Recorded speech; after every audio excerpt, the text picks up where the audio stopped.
আশাকৰ্মীলৈ অসম গৌৰৱ বঁটা শিৱসাগৰ ডিমৌৰ আশাকৰ্মী মীনাক্ষী চেতিয়ালৈ ৰাজ্য চৰকাৰৰ অসামৰিক সন্মান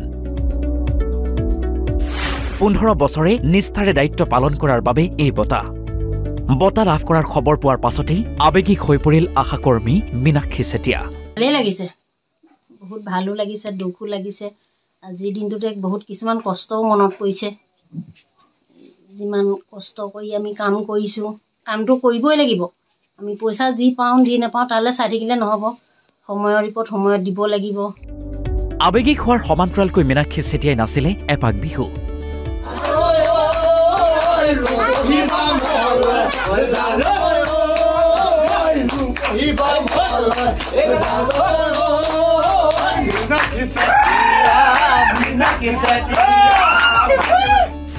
শিৱসাগৰ ডিমৌৰ আশাকৰ্মীলৈ অসম গৌৰৱ বঁটা মীনাক্ষী চেতিয়া নামৰ আশাকৰ্মীগৰাকীলৈ ৰাজ্য চৰকাৰৰ অসামৰিক সন্মান অসম গৌৰৱ বঁটা 15 বছৰে মীনাক্ষী চেতিয়াই অতি নিষ্ঠাৰে দায়িত্ব পালন কৰি আহিছে।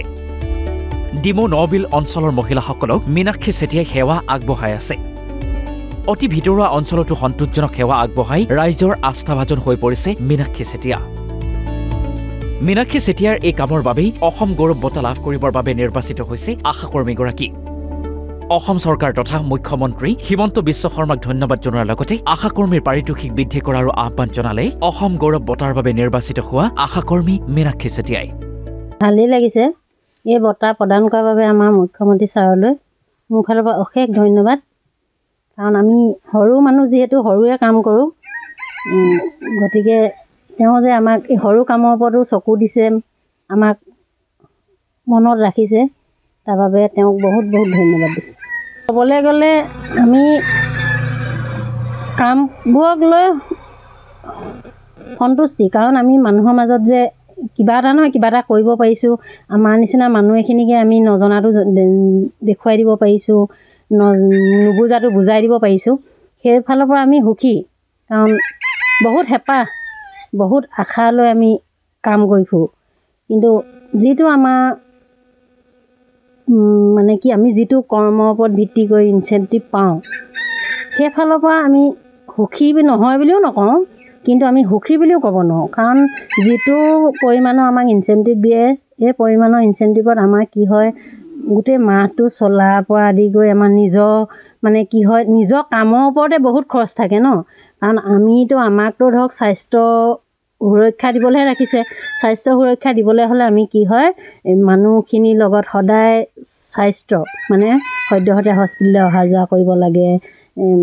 যিকোনো কামত ওলাই গ'লেই পইচা লাগে, হয় নাই? ইয়াৰ পৰা ওলাই গ'লে আমাৰ 100 টকা এটা খৰচ হয়। গতিকে যিটো ইনচেণ্টিভ পাওঁ সেইটো লৈ আমাৰ একোৱে নহয়গৈ। তাৰ ভিতৰত আমাৰ ঘৰখনো থাকে, নিজৰ ল'ৰা ছোৱালীও পঢ়াব লাগে।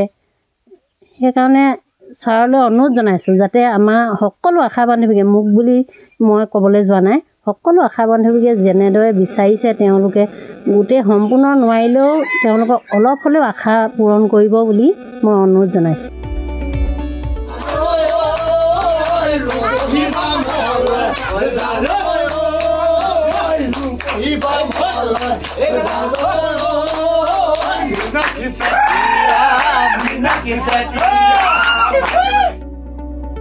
ডিমৌৰ পৰা ৰূপজ্যোতি সন্দেক ৰিপৰ্ট, অসম লাইভ 24।